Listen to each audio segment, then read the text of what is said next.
इस फरवरी को देखूं, बीते फरवरी को क्या क्या इवेंट देखे हमने ना, बजट, ट्रेड डील, उसके बाद यूएस की कोर्ट का वर्डिक्ट, उसके बाद हमारा अर्निंग सीजन का अगर आप देखें तो कंप्लीशन, एसबीआई के स्ट्रॉन्ग नंबर्स और निफ्टी आईटी का हिस्टोरिकल कोलैप्स, सब कुछ देखा हमने।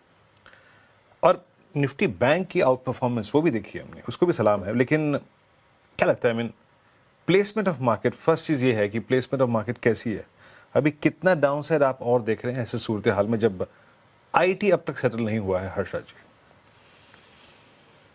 Good afternoon Virendra ji. अगर आप मार्केट को देखेंगे तो भले कुछ पॉजिटिव न्यूज़ और डेवलपमेंट्स आए हैं इस महीने में, लेकिन ओवरऑल जो कंसोलिडेशन का दौर रहा है वो कंटिन्यू हो रहा है। तो हमें लगता है कि और कुछ महीने उसी हिसाब से शायद एक तरफ से कंसोलिडेशन फेज ही रहेगा। हमें लगता है कि इस बार जो नतीजे में थोड़ा बहुत इम्प्रूवमेंट जो दिखाई दिया है वो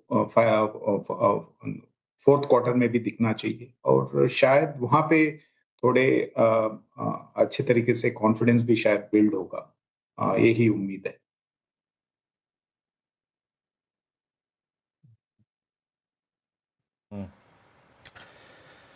ओके, देवदास का गाना बच गया था बीच में, माफ़ी चाहेंगे उसके लिए। लेकिन एक काम करते हैं, आगे बढ़ते हैं। ये प्लेसमेंट ऑफ मार्केट की बात थी। अच्छा, अब आते हैं परफॉर्मेंस, जहाँ पे बहुत स्ट्रांग थी उसमें अगर आप देखें बैंक्स सबसे ऊपर थे, पीएसयू बैंक लीड कर रहे थे। और हिस्टोरिकली मैं तो देखिए जब से इस बाज़ार में हूँ, हम अपॉर्चुनिटीज़ को तलाशते हैं कि कहाँ पर अपॉर्चुनिटीज़। पीएसयू बैंक्स अभी भी बहुत स्ट्रांग हैं, अभी भी ऑल टाइम हाई पे ट्रेड कर रहे हैं, मल्टी ईयर हाई पे ट्रेड कर रहे हैं, डेकेड हाई पे ट्रेड कर रहे हैं। But what about the under performance of private banks, इसको कैसे टैकल करना है? और अब क्या थोड़ा सा बैंकिंग में ही अपने पोर्टफोलियो को थोड़ा शफल करें क्या, considering risk reward ratio? Is this time to focus towards private banks? Virendra ji, अगर आप प्राइवेट बैंक्स को देखें तो पिछले 12 महीने में एक बड़ा सा नेगेटिव था, जो था कि आरबीआई का इंटरेस्ट रेट कट करने का एक जो दौर था वो कंटिन्यू हो रहा था। 125 बेसिस पॉइंट्स का रेपो रेट कट्स हमें देखने को मिला था। तो इसमें क्या होता है, आपके लेंडिंग रेट्स तो बहुत फास्ट रीसेट हो जाते हैं, लेकिन डिपॉजिट साइड में इतने जल्दी और इतने एक्सटेंड तक वो रिप्राइस होना मुश्किल होता है।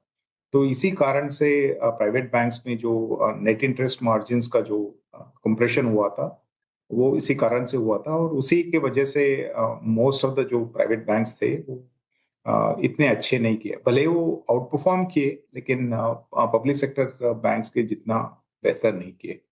लेकिन अगर आप अगले 12 महीने देखते हैं तो यहाँ पे हमें नहीं लगता है कि यहाँ से आगे कुछ खास इंटरेस्ट रेट कट्स होंगे। हमें तो यही लग रहा है कि यहाँ से एक एक लंबा पॉज रहेगा, एक फ्लैटिश ट्रेंड ही रहेगा इंटरेस्ट रेट में, जिसका मतलब है कि आपके नेट इंटरेस्ट मार्जिन्स में और कंप्रेशंस नहीं दिखेंगे। और अगर आप कुछ रीसेंट डेटा पॉइंट्स देखते हैं तो क्रेडिट ग्रोथ भी इंप्रूव हो रहा है।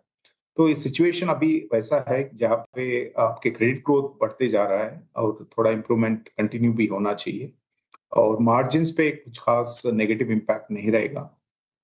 एक एक तरफ से स्टेबिलिटी आना चाहिए, और एज वी ऑल नो वहाँ पे एसेट क्वालिटी का कोई भी नेगेटिव्स हाँ, नहीं है कोई भी सेक्टर में। तो ओवरऑल हमें लगता ओके। है कि प्राइवेट बैंक्स का समय भी आ गया है यहाँ से बेहतर परफॉर्मेंस देने।